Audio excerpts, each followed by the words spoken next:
Hello everyone, I am Akriti and welcome back to our channel. इस video में आज हम बात करने वाले हैं भारत के एक ऐसे ज्ञान मंदिर की जहां से पूरे एशिया में विद्या का प्रकाश फैला था, नालंदा यूनिवर्सिटी। ये सिर्फ एक यूनिवर्सिटी नहीं थी बल्कि भारत के ज्ञान और संवाद की परंपरा का जीवंत प्रतीक थी। और आज 1200 साल बाद नालंदा एक बार फिर से अपनी शान वापस पा रहा है, एक मॉडर्न अवतार के रूप में। तो चलिए चलते हैं एक सफर प्राचीन नालंदा के गौरव से आधुनिक नालंदा के पुनर्निर्माण तक। नालंदा यूनिवर्सिटी की स्थापना 5वीं शताब्दी गुप्त सम्राट कुमार गुप्ता फर्स्ट ने की थी। ये वही समय था जब भारत विश्व में ज्ञान का केंद्र माना जाता था। यहाँ सिर्फ भारत के नहीं बल्कि China, Korea, Japan, Tibet, Indonesia और इवन पर्सिया से विद्यार्थी पढ़ने आते थे। जरा सोचो, 10,000 स्टूडेंट्स और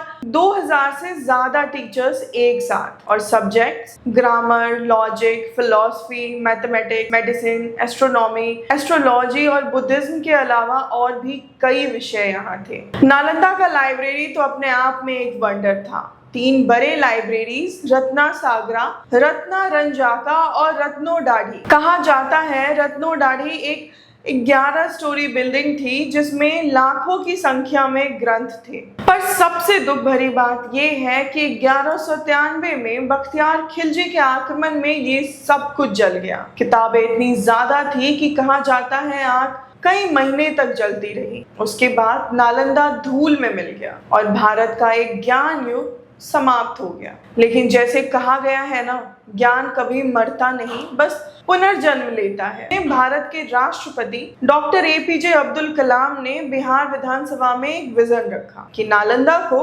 दोबारा जीवित किया जाए, और 2010 में नालंदा यूनिवर्सिटी एक्ट पास हुआ। बिहार के राजगीर में 455 एकड़ में इसका नया कैंपस बनाया गया और 2014 से क्लासेस शुरू हुई। आर्किटेक्ट BV दोशी ने इसे डिजाइन किया और ये दुनिया का पहला net zero carbon footprint university बन रहा है। जैसे प्राचीन नालंदा एक ग्लोबल यूनिवर्सिटी थी, वैसे ही मॉडर्न नालंदा भी एक इंटरनेशनल कोलैबोरेशन का मॉडल है। जैसे 17 देश जैसे Australia, China, Sri Lanka, Thailand, Vietnam, Singapore और भूटान इसके पार्ट है। जून 2024 में PM नरेंद्र मोदी ने नए कैंपस का इनॉग्रेशन किया और कहा, ये सिर्फ भारत का पुनर्जागरण नहीं बल्कि एशिया की सांझी विरासत है। आज का नालंदा एक सेंट्रल यूनिवर्सिटी है जहां से नए युग की शुरुआत हो रही है। यहाँ पढ़ाए जाते हैं हिस्टोरिकल स्टडीज,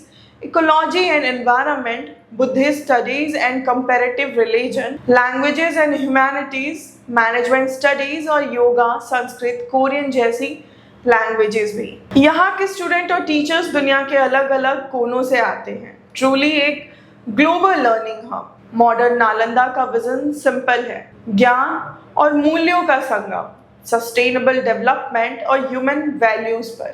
यहाँ सीख मिलती है कि एजुकेशन सिर्फ नौकरी के लिए नहीं बल्कि समाज और मान्यता के सुधार के लिए होती है। जैसे प्राचीन नालंदा ने एशिया को रोशन किया था, वैसे ही ये नई नालंदा पूरी दुनिया को ज्ञान और शांति का संदेश देगी। तो ये थी कहानी नालंदा यूनिवर्सिटी की, प्राचीन गौरव से आधुनिक पुनर्निर्माण तक। अगर आपको मेरी ये वीडियो पसंद आई तो लाइक, शेयर एंड सब्सक्राइब करना ना भूलें।